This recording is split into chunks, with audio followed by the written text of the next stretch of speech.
Assalamualaikum warahmatullahi wabarakatuh. Selamat datang di channel saya di Tukang Servis Desa.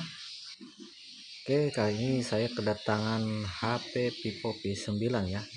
Dan usernya ini datang dan membawa LCD sendiri ya. Dan ini keadaan LCD-nya sebenarnya masih bagus ya. Namun seperti berbayang-bayang gitu ya. Jadi usernya ingin minta ganti LCD ya. Oke, di sini untuk membuka HP Vivo V9 ini, di sini ada dua baut ya di bagian bawah dekat konektor cas itu untuk membukanya ya.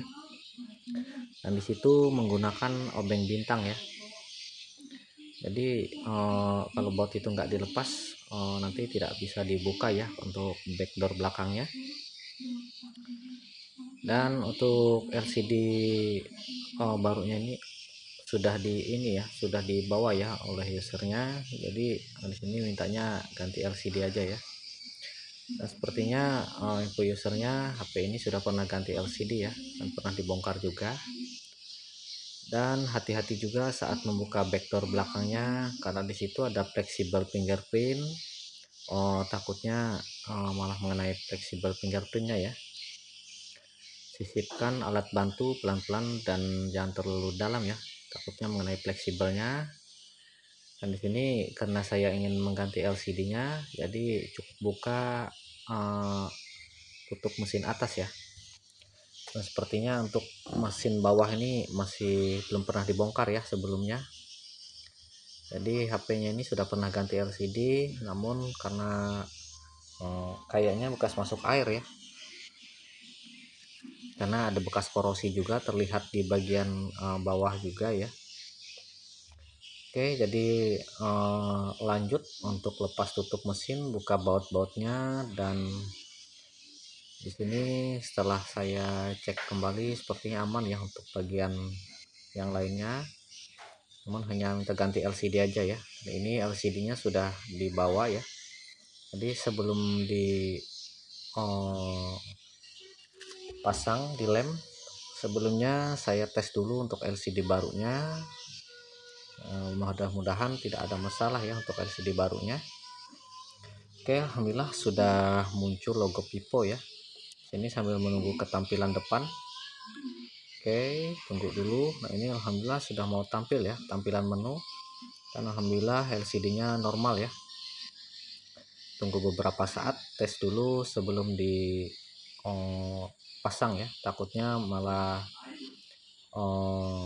ada masalah atau yang lainnya. Jadi LCD barunya bisa dikembalikan.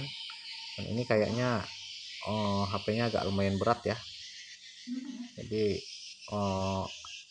agak lambat ya untuk responnya. Oke, karena LCD-nya aman ya, tidak ada masalah. Sudah saya tes juga, sentuhnya normal juga. Dan ini HP-nya siap untuk dipasang LCD baru ya. Oke, ini dia kondisi HP-nya sepertinya aman ya, tidak ada masalah. Lanjut buka baterai, lepas konektor baterai dan LCD ya. Lepas semua. Dan ini keadaan HP-nya ya, ini sudah pernah ganti LCD. Nah, sepertinya bagian bawah itu ada dikasih lem ya, jadi agak kuat ya untuk menariknya. Lanjut lepas konektor LCD dan fleksibelnya yang di bagian belakang itu diangkat ya. Dan ini masih ada plastiknya ya di bagian belakang ini. Oke, lanjut lepas plastik itu dulu, kemudian buka LCD-nya ya. Sini sepertinya LCD-nya agak ini ya, agak renggang ya, jadi lebih mudah ya kayaknya untuk membukanya. Sambil cari posisinya dulu yang paling mudah untuk melepasnya. Menggunakan alat bantu ya saya gunakan. Nah, ini dia keadaan LCD lamanya ya. Oke, lanjut bersihkan framenya. Biasanya yang paling agak lumayan lama ini membersihkan ini ya, bagian frame ini, karena dari sisa-sisa lem itu masih agak banyak yang nempel ya. Takutnya pas pemasangan LCD itu malah ini ya, malah ada yang mengganjal ya, jadi banyak cahaya-cahaya yang keluar. Oke, apabila dirasa sudah cukup bersih untuk bagian framenya dan dirasa pas ya, itu siap dikasih lem ya. Namun ini kayaknya untuk bagian frame ini banyak yang sudah rapuh ya. Ini kayaknya pinggir-pinggirnya ini sudah banyak yang ada yang patah juga, ada yang sedikit bolong ya. Nah, ini banyak bekas korosi juga ya, bekas air juga banyak. Oke, ini sambil saya rapikan kembali dan bersihkan tempat kerjanya ya. Oke, di sini lumayan banyak bekas korosi ya, karena di bagian atas ini juga bekas masuk air. Beberapa bagian juga banyak kena air ya. Tentu saja LCD-nya bisa itu ya, berbayang-bayang sehingga kayak ada tampilan gosong gitu ya di bagian bawah kiri itu. Oke, sambil dibersihkan dan dicek kembali apabila ada yang masih belum bersih, dibersihkan kembali sedikit-sedikit, pelan-pelan ya. Ini agak lumayan lama ya untuk membersihkannya, karena kalau terlalu cepat itu banyak ini ya, bagian-bagian yang rapuh itu ya, agak susah ya untuk bersihkan, takutnya malah banyak yang terlepas. Dan ini untuk bagian atas ini di bagian LCD itu tidak ada ini ya, tidak ada saringan speaker atas sama ini ya, karet sensornya itu hilang ya kayaknya ya. Oke, sebelum saya kasih lem, saya coba dulu untuk mempresisikannya, dan apabila sudah dirasa cukup presisi, lanjut ke pemasangan LCD ya. Oke, saya paskan dulu untuk LCD-nya, rapikan dulu. Kemudian apabila sudah dirasa cukup presisi dan tidak ada bagian-bagian yang mengganjal, lanjut untuk merapikan bagian fleksibel LCD dan lanjut ke pengeleman ya. Oke, cek-cek kembali.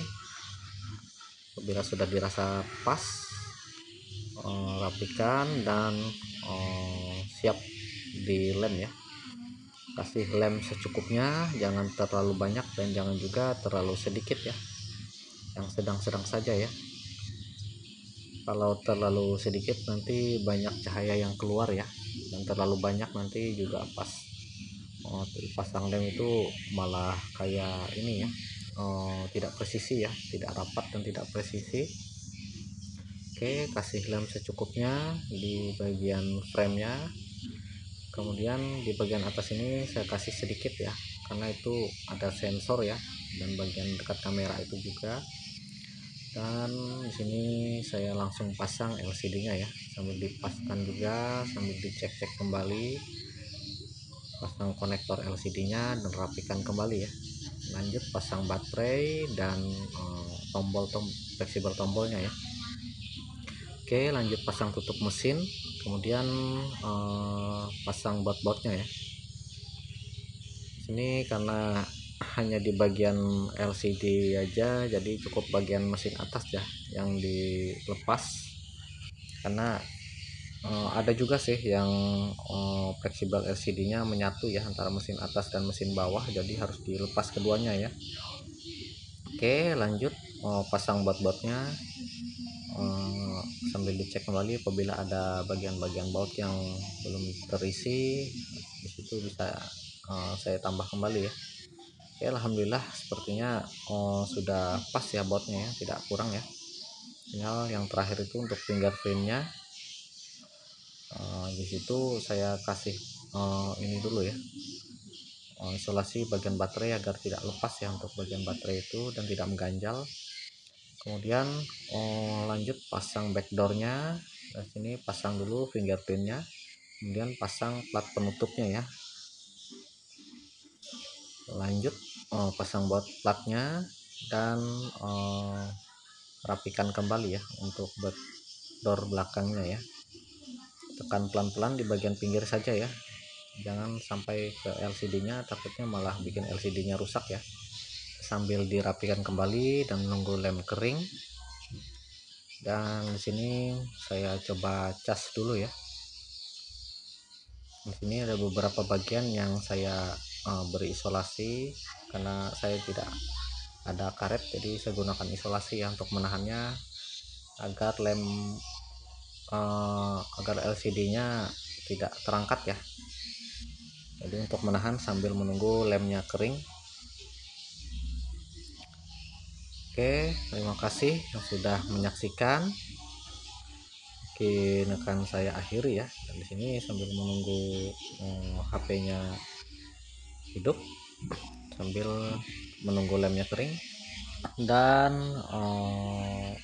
sambil merapikan kembali ya, baru dikonfirmasi ke usernya. Terima kasih. Assalamualaikum warahmatullahi wabarakatuh.